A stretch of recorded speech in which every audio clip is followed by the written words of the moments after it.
Jimmy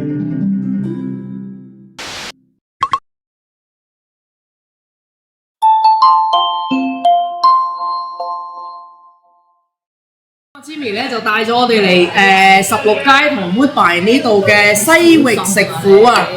咁啊，大家頭先都睇到成個陣容咧，好多都係羊肉啊，咁啊當然有啲雞啊，有啲其他菜啊咁啦。咁我哋都係第一次嚟試啊。我覺得都幾特別，好有特色，唔係成日見到㗎呢啲菜式喺第二度。好啦，咁我哋一邊食嘢咧，呢個節目就係一邊食嘢一邊傾偈。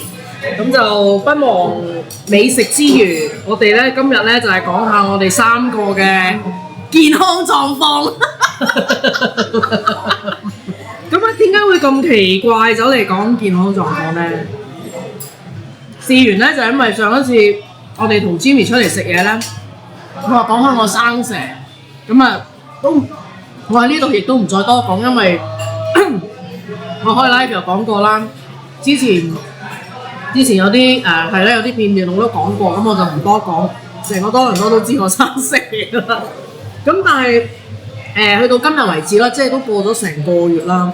咁我喺冇任何藥物治療嘅情況下咧，咁我覺得冇得七七八八啦。唯獨是咧就係喺患處咧，即係比較係最重災區嗰度，當日生得最多水泡啊，出咗好多疹啊嗰個位咧。嗰啲神經仲係有啲刺痛同埋好非常之痕癢啊！咁我覺得應該係要時間嘅復原咯，需要時間咯。咁我唯有自己就小心啲啦。醫生亦都冇咩藥開俾我啦。果然係神經病嘅一種啊！係啊，咁啊各位亦都俾咗好多關於生蛇嘅資訊，即係嗰啲譬如打針啊。有啲資訊咁樣俾咗我咧，咁就多謝大家啦。咁好啦，今日咧就唔講我啦嚇，我講過啦。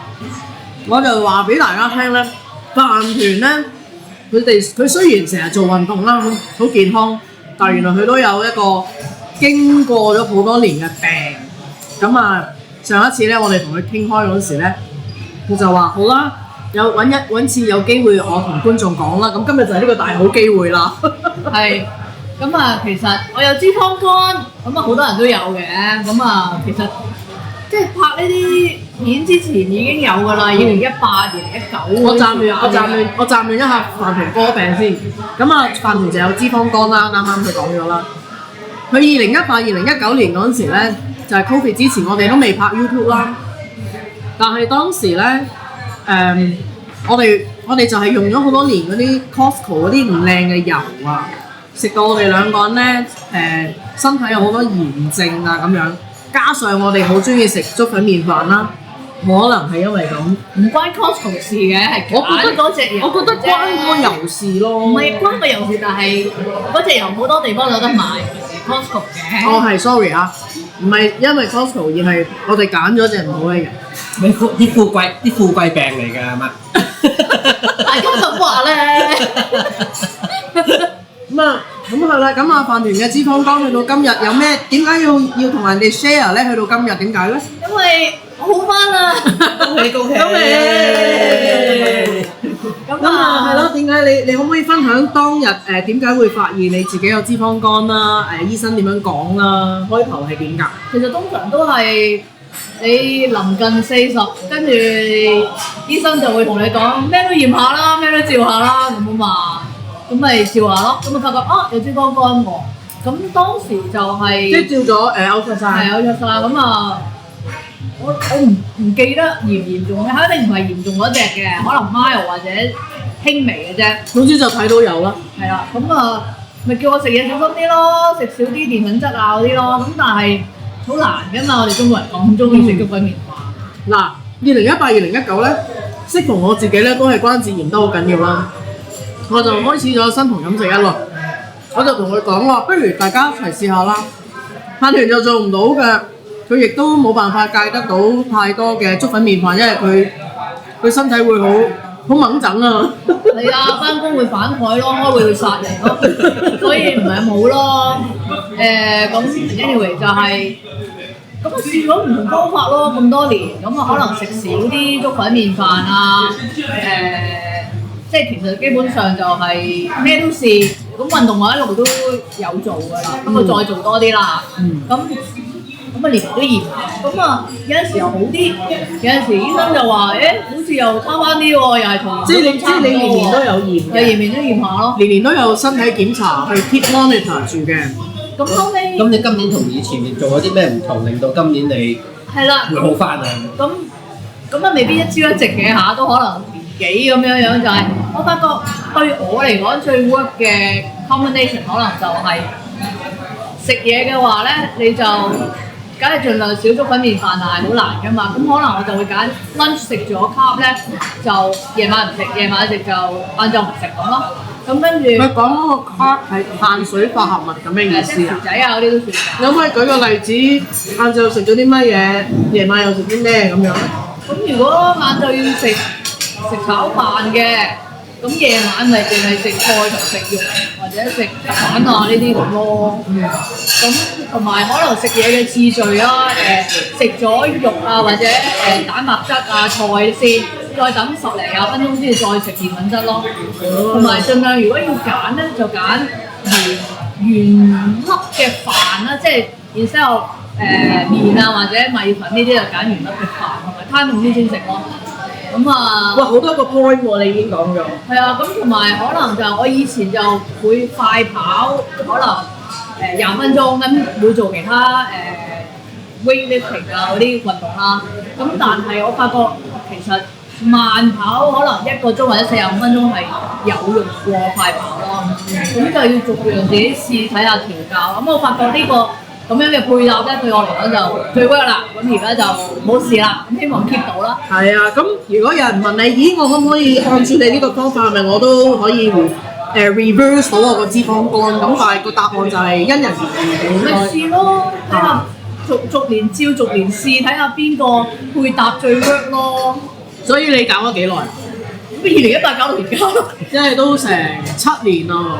係啊，咁逐年睇下邊樣最 work，試下唔同嘢。係咯。咁咯。 7年用咗7年去收復咗佢嘅脂肪用肝。咗7年去引證邊個 combination 最 work 咯。係咯係咯。實驗嚟㗎。犀利啊嚇！我哋要恭喜阿飯團，所以我哋今日帶佢嚟開餐啊！所以咁多肉食啊，一啲 carb 都冇㗎，一啲澱粉質都冇㗎。Jimmy 知道飯團中意食羊啊，所以帶咗我哋嚟西域食府呢一度試下佢哋嘅羊肉出品。我覺得呢一度嘅食物非常有風味，咁多香料咁其實梗係有風味啦。不過咁講，有陣時呢出邊啲餐廳呢落咗香料又唔等於做得好食噶嘛。咁難得呢一度呢又有風味又整得好食。呢個原來係醋加麻醬啊，加埋嗰啲羊肉片咧好野味啊！羊肉片輕輕有啲鹽咁樣醃過，就咁都即係好原汁原味咁樣切開，好食。唔食羊都肯食喎喺呢度。係啊，我平時唔食羊嘅，但係呢啲羊肉串咧，我都可以好中意食。係咯，好一啲都唔騷啊！食到羊內臟嘅人先好嗌啊！呢個波波好濃嘅羊刀味，再加羊肉喺裡面，唔係非一般人可以接受嘅味道啊！正啊！你睇呢個已經彈開9丈遠啦，好驚啊佢好 enjoy 啊！阿飯團咧，你睇佢好開心啊，食得。唔好講到我冇牙咁先得㗎。你點啊？覺得哇好大陣味啊！我都聞到啊！咁啊好啊！你有冇嘢想問佢啊？佢咁叻，咁你多謝我。咁你脂肪肝好咗之後咧，你覺得身體有咩唔同咧？會唔會即係輕盈咗啊？或者係即係樣嘢都個 function 會好啲咧？咁我係照先知道自己冇事嘅啫。咁但係之前我係有發覺，如果你嗰排係慢跑或者慢即係行路啦，譬如1個鐘每日啊，咁係個人係舒服咗㗎，同埋啲嘢快啲落格咯，食完可以快啲食第二餐咁。唔係啊，咁我即係多謝飯團分享佢嗰個即係個案啦，已經好翻，咁所以係真係值得去鼓舞一下。有陣時有一啲長期，我覺得都長期啦，都咁多年啦，係咪？想話我一個長期病患啫係嘛？嗱，我都有長期病患嘅，你就多啦。我高血壓啫嘛，我唔係好多，即係 cholesterol 啊嗰啲就越講越多。係啊。不過我高血壓咧係由我30歲開始到依家都10幾年。 30歲開始高血壓啊！咁我都個成因唔知啦，我諗好多人都有高血壓啦，但係當我食少咗啊，或者係我斷食嗰一排咧，個血壓係可以低好多，可以好 control 到嘅。咁但係我平時都有食藥，即係食住藥咁樣去 monitor 咯，咁樣咯。咁阿 Jimmy 咧，上次我哋食麵嗰日見到你跛下跛下喎，又爆個響朵先。咁啊，其實A、B、C、D 其實人人都會中一樣㗎啦。咁我就係尿酸高咯，會有痛風啦。如果嗰排即係食肉食得勁得滯啊，飲完老火湯啊，食完咧好勁嘅海鮮啊、牛扒啊咁啊有機會咧就會痛風。咁啊，所以喺隻腳度啊，我多數都係隻腳痛嘅，係啊，腳ankle 咯，ankle 咯，多數都係 ankle 咯，係，即係 ankle 中嘅腳瓜咯，腳眼啊，腳眼嗰度啦，係啊，咁啊，所以咪上次同嗰皮飯團咧食麵咧就佢見到我行下趌下咁樣咯，係啊，不過好翻啦，因為有解藥嘅係。係啊，有啲咩解藥可以分享？佢其實咧，佢係有西藥咧，係你嗰個痛風發作嘅時候咧，係有啲消炎止痛嘅藥咧，你食咗你就冇咁痛啊，舒緩得好快嘅嗱。咁但係就治標唔治本嘅，佢淨係 relieve 咗你個痛啫，就唔會降低你嗰個尿酸嘅。咁另外咧就有尿酸藥要食咯，咪長時期食㗎。咁我呢啲咧其實都唔係後天食嘢食出嚟嘅，都係先天嘅。我好後生咧，我大學嘅時候已經有痛風㗎啦。係啊，咁啊，所以係唔係話因為之前食嘢，唔係話食嘢食得多，即係唔係你拍片拍出嚟嘅？唔係拍片拍出嚟嘅，拍片之前。拍 YouTube 之前已經有痛風㗎啦，係啊。咁你平時如果有痛風嘅人，食物要點樣去？如果有痛風嘅人咧，咁就唔可以飲酒啊，因為咧酒精咧會防止你個身體咧，妨礙你個身體排出嗰啲尿酸啊。咁啲尿酸如果你血裏邊高嘅時候咧，嗰個 level 高嘅時候咧，就會 crystallize，所以你啲關節度啊，咁啊所以就會痛啦。唔怪得我哋成日出嚟拍 Jimmy 拍飲食，佢係唔飲酒嘅。飲完酒第二日就痛啦。咁啊盡量唔飲酒啦嚇。咁你嗰啲會有purine啦，即係嗰啲嘌呤啊，中文叫嘌呤嗰啲食物咧，你盡量避免咯。譬如好似內臟啊，即係動物嘅內臟啊，譬如好似呢啲唔係內臟嚟嘅，呢啲羊肉唔係內臟嚟嘅，牛骨唔係內臟嚟嘅。其實冬菇都好高個嘌呤喎。冬菇啊啲菇類咧食咗都好容易會痛風發作。點解你話老火湯唔得嘅老火？老火湯係嗰啲肉咧，即係煲咗之後咧，呢啲肉啊，啲老火湯啲嗰啲喺啲肉度出嚟啊，嗰啲嘌呤，嗰啲嘌呤喺肉度出嚟。咁所以咧如果嗰排食得勁得滯咧，咁就要清下腸胃，食翻啲譬如蔬菜食多啲啊，飲多啲水，仲要飲多啲水。飲多啲水有幫助將嗰啲身體裏邊嘅尿酸排出嚟，都冇咁容易發咯。咁就有冇得 reverse 㗎？其實就係冇嘅，基因突變，基因嘅係啊。咁但係你會學識點樣，你譬如我同尿酸係共存咗一齊幾廿年啦，係咪啊？我大學嗰陣時已經有啦。咁你會學識咧食乜嘢會痛，食乜嘢唔痛，唔係食幾多會痛。咁你整下咧，咁你就會識得譬如我嗰晚係食牛扒嘅，你就唔好慢慢食完牛扒，第二晚又去煲老火湯飲啦。咁你譬如嗰晚食完牛扒嘅，第二日咁咪食清啲咯，係嘛？咁同年紀有冇關係？會唔會年紀大？一般嚟講係年紀大啲嘅人先有嘅，但我就唔係因為年紀大嗰啲即係個 body function 開始慢落嚟，咁你新陳代謝慢落嚟，咁啊，但我係遺傳嘅，所以就係天生出嚟就有㗎啦。一個遺傳尿酸，一個遺傳血壓，係咪咁啊？係咪想咁講啊？我屋企人我哋家都好多有高血壓係真嘅，係啊，唔係。其實唔係就屋企人㗎啦，其實呢個好 common，我諗好多觀眾都有㗎啦呢啲問題。係啊，但係先30歲有㗎。但係我有一個問題嘅，30歲，我嘅高血壓30歲有㗎啦。係啊，我好後生已經有。我好怪㗎，我個人咧，我又唔係好中意飲清水啦，但係都要強迫自己飲多啲清水啦。可能呢個係原因之一，就係、我唔係好中意飲清水，成日唔記得飲水啦。咁跟住我又咧呼吸咧，我好淺嘅我啲呼吸，即係我成日唔記得唞氣㗎。我唔知你哋明唔明咧？唔明。冇得唔記得嘅喎，唞氣。唔係啊！即係譬如咧以前咧我喺公司度做緊譬如做緊 PowerPoint， 咁我好專心做緊個 PowerPoint， 我要將一啲嘢去鬥得好靚嗰陣時咧，我會突然間停止呼吸啊！你先啦，你先啦，突然間係會閉氣去 focus 去做嗰樣嘢，譬如剪片都係㗎，我要將個 Jimmy 個頭拉到去嗰個位，要好定啦，隻手撳嗰個 mouse 咧，我係忘記呼吸，我係要突然間會咁樣嘅喎，即係你哋冇呢啲嘢㗎嘛？係咯，我係有呢個問題嘅。正常人係冇㗎係嘛？我好少唔記得呼吸㗎唞唔喎。到氣會死係咯，但我就係一個咁成日閉氣我呢個人。咁我覺得如果你身體裏面你唔係成日呼吸嘅話，又或者忘記呼吸，你根本個血嗰個養分係好少，唔知係咪因為咁喎？高血壓咧，即係需要泵多啲血氧俾自己身體各部位嘛。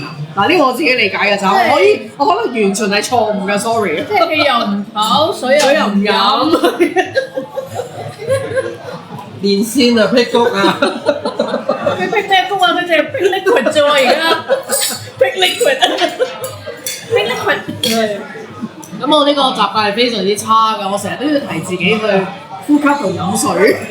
係咪同譬如你話唞唔到氣或者唔唞氣，會唔會同睡眠窒息？你有冇㗎？我唔知我有冇喎。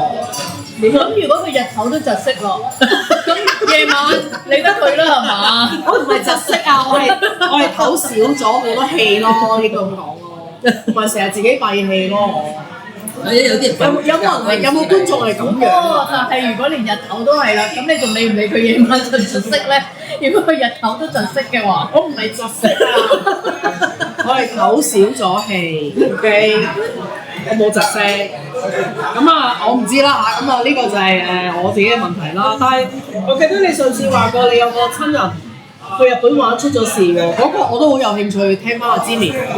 係啊，咁有陣時譬如我哋點解成日都話要即係 keep 住檢查住身體咧？因為你唔知啊，去旅行啊有陣時咧，未必喺多倫多發生嘅嘛，未必喺屋企發生嗰啲嘢，你哋出咗外去旅行。即係你嗰個親人就係去咗旅行發生咗一件事。係啊，咁就係一個小中風啊，嚇，咁冇先兆嘅喎，冇話血壓冇高啊，冇話膽固醇高啊咁樣喎，即係啱啱 body check 完之後咧，係樣嘢都好好嘅喎，係樣都好好喎，喂，估唔到完全冇先兆咧，突然之間發生嘅喎，咁佢個症狀係咩咧？佢又唔係話咧即係有啲人中咗風之後會話會暈咗啊，或者係塊面歪咗啊，或者半邊面唔喐得啊，咁佢冇喎，佢係淨係唔知自己喺邊，唔知咩日子，係啊。同埋唔知自己做過啲咩，佢係唔記得嘅。所以我聽 Jimmy 上一次係咁依講我嘅時候，我就問佢話會唔會係老人痴呆？咁佢又話嗰個人唔係太老，嗰個唔係好年紀好大嘅就唔係嗰個地步。老人痴呆會突然間㗎，會突然間唔記得咗。老人痴呆應該係慢慢㗎嘛。咁你譬如佢不停咁問話今日禮拜幾啊咁樣。咁佢講旅行嗰時問。係啊，咁啊你答咗啊，今日禮拜三咁樣。佢過咗1分鐘之後，佢又問今日禮拜幾啊咁樣。咁你答佢枕住咁樣不停咁樣問成個幾鐘頭係咁樣問喎。咁啊仲有問嘅呢度邊度啊咁啊，咁我哋而家喺日本咯咁樣。咁啊跟住過咗一陣間又問呢度我而家喺邊啊咁樣。記唔記得佢自己係邊個啊？記唔記得自己？佢又記得喎，記得晒人啲名嘅喎。我記得你講過佢話佢好 acting 好正常㗎嘛。係啊，如果你唔係同佢係朋友或者識得佢嘅，你係第一次見到面嘅就咁傾偈咧，你唔覺得佢有咩問題嘅喎。咁啊係側邊啲人啲名佢記得晒嘅喎。又食到嘢。係啊，又食到嘢，可以去埋餐廳叫埋嘢食都得嘅喎。食埋餐飯，食埋餐飯先至發覺真係唔得啦，先送佢入醫院喎。OK。即係佢身邊嗰啲人發覺佢好有問題。係啦，因為點解咧？不停咁問今日禮拜幾啊？我而家喺邊啊？我而家點解會喺度啊？咁樣。咁如果冇其他識你嘅人喺身邊，咪好慘。咁我所以話咧，咪早排咧，舊年有新聞咪有個人揸架車揸咗落個湖度嘅。係啊係啊咁我成日都點啊？可能會揸住架車揸咗個湖度啊？可能就係咁解咯。你自己都唔知自己做咗啲咩嘅。咁佢後尾入咗醫院，好快出翻院之後咧，問翻佢咧，係完全唔記得咧嗰10幾個鐘頭發生咗啲咩事。但係佢係去咗日本醫院嗰度即刻，佢係即刻要send佢去日本醫院啊，等唔到啊！係啦，咁啊即刻入咗醫院，入到醫院佢即刻幫佢俾咗好多 blood thinner 俾佢啦，咁啊幫佢即係薄血，係薄血藥，等跟住之後又幫佢拍晒嗰啲磁力共振啊，照晒嗰啲所有血管啊，係咪照晒？睇下有冇嗰啲血塊咧鬆咗，塞住啲血管啊咁樣。所以旅遊保險好重要。係啊，你日本咧嗰啲醫療咧真係好窩心嘅，嗰啲服務啲護士啊、醫生啊真係一流嘅 ，OK， 好細心，好温柔。你諗下，如果你呢件事，你嘅親戚呢件事喺香港發生嘅，我諗佢都唔會即刻同佢照得咁清楚啊！因為點解咧？佢係自己俾錢嘅。哦，咁佢會問，即係唔係入公立嘅，唔係公立嘅入乜意思？啊，咁佢問咗你，一開就話喂，你醫呢個病可能要分分鐘幾百萬 yen 嘅喎，可能會咩啊？要買屋都唔掂嘅喎，咁你醫唔醫啊？咁樣，咁但係咁嘅情形，咁樣冇條命最緊要啦！你保唔住條命咧，你基本上你話你留翻間屋有乜意思咧？係咪啊？咁梗係醫啦，咁樣係咪啊？咁你醫啊，咁啊，但係所以點解旅行保險好重要咧？即係如果唔係真係有可能係真係買屋都唔掂嘅，真係。係啊，咁佢住咗4晚醫院喺日本住咗4晚醫院，因為點解？唔係淨係嗰4晚醫院喎，因為出咗院之後咧，保險公司都唔俾飛喎。啊，因為唔俾你保險。保險唔俾，因為冇醫生 clearance 啊。因為點解咧？中咗風之後咧，其實係唔應該坐飛機嘅，即刻要唞幾個禮拜先至可以俾佢上飛機嘅。咁所以咧就逗留咗喺日本，就逗留咗原本係去5日嘅啫，就 end up 喺日本住咗成個月。用啦，佢就住翻喺酒店，住翻喺酒店係啦，咁所以咧就冇保險嘅話咧，就全部要自費咯。而家係保險咧，係所有酒店同埋食咧都係會 cover 嘅，會cover。咁佢每日佢哋買嗰個旅遊保險咧，佢每日係包150蚊一個人嘅食餐飲係啦。咁150蚊一日好豐富㗎啦，好豐富㗎，係啊。好到好啦。但係咁佢俾人出咗院。佢個狀況係點樣嘅情況下，點解又會俾到佢出院咧？因為佢頭一日喺醫院裏邊咧，就連地都唔俾佢落嘅，要瞓喺張床度嘅完全。咁直至到咧佢嗰個 conscious， 即係佢 recover 翻，即係佢知道發生緊啲咩事啊，知道自己喺邊啦，知道咩日子啦，即係知道做緊啲咩啦。咁佢 stable 咗，佢再觀察咗幾日啦，佢先至俾佢出院嘅。咁出咗院之後咧，開頭因為佢咧好多嗰啲稀血藥啊，佢俾咗好多稀藥佢咧，頭1-2日咧基本上係掂下佢都出血㗎啦，流鼻血啊，去洗手間都係屙血啊，係啊，真係掂下。其實係咪就係要將佢有啲等佢唔好塞住咯？淤血喺邊度啊？係啦，譬如佢將佢啲血稀釋咗之後咧，咁佢咪冇咁容易塞住咯？咁啲血管係啦。但係個成因就係因為有嘢塞住啲。佢拍嗰個磁力共振出嚟個片咧，係見到好明顯嗰點喺邊度爆咗嘅，係啊。哦，哇，好牙煙啊！係啊，咁佢好彩就係咧，佢就冇影響到佢個motor function 中咪即係啲手腳喐動啊。咁啊，淨係嗰個記憶嚇，即係爆咗啲記憶。係啊，記憶嗰個腦嗰個部分咧爆位咧係記憶嚟嘅。咁佢就嗰10幾個鐘頭嘅嘢唔記得晒。咁同埋咧之後佢而家咧翻嚟多倫多之後都係咧嗰啲冇以前嗰種記性咯嚇。咁雖然我就不嬲都係咁樣嘅，咁但係佢又可能發生嘢嘅，發生咗之後先至變成，即係有啲人好冇記性嘛，佢唔係㗎，佢發生之前咧就係好有即係 OK 嘅，啲記性好好嘅，即係咁，但係之後佢就有啲小事情好多嘢都唔記得咗咁樣咯。我皮不嬲都係咁。喂，我冇嘢 OK。我只不過係善忘啫，一世已經係咁係咪？你想講？我有 technology 幫到我嘅，我哋寫低啊，今日同邊個觀眾食飯，聽日同邊個觀眾食飯咁樣嘅。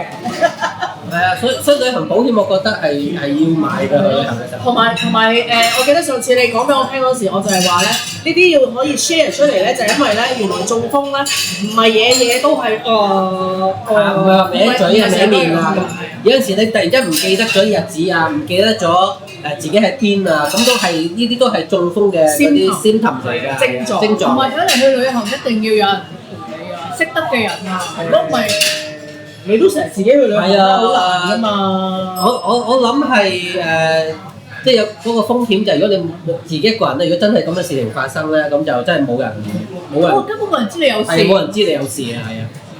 即係你話真係成個瞓咗喺度唔喐得，人哋都知你有事啊！佢冇係好人好姐，佢行嚟行去餐廳識點菜嘅喎，識點拉麵食嘅喎，係啊！咁你覺得如果佢冇入到醫院，冇人送佢入醫院，佢雖然識搭翻程飛機翻嚟得可能可咧？我諗呢個我諗未必會知啊！同埋佢要靠醫院當日俾佢嗰個薄血丸去復原啊嘛。係啊，佢係基本上喺醫院度落咗薄血丸之後，先至知道發生咩事。係咯，可能有啲困難咯。咁就算食咗嗰個薄血藥都未必清得到嘅喎。係啊，佢嗰次咧就係一個好 minor 嘅一個 stroke 嚟嘅一個中風啫。咁同埋個位置咧就咁啱就淨係 memory 啫，係啦。咁如果你係啲位置係影響到佢你手腳喐動咧，咁啊可能會或者講嘢啊，或者睇嘢啊、聽嘢啊，咁就會嚴重到好多咯嚇。咁你知唔知如果醫唔切會唔會有更多後遺症？其實係好危險，因為點解每次中風咧，其實都有機會係好高風險啊，有機會有生命危險㗎嘛。因為你唔去醫佢嘅時候，繼續塞嘅時候咧。咁你一路塞嘅時候，佢未必就係嗰一笪㗎啦，一路塞到去其他地方。咁你睇下你，即係如果你拖得太耐嘅，咁可能嗰個會有 permanent damage 咯。咁如果你快啲去醫院咧，咁佢即係希望佢 minimize，盡量減低咗佢可以永遠久性嘅破壞咯，你個腦袋嗰個破壞。因為你腦譬如好似心臟病一樣，同中風一樣，心臟病就個心臟血管塞咗啦，或者爆咗啦。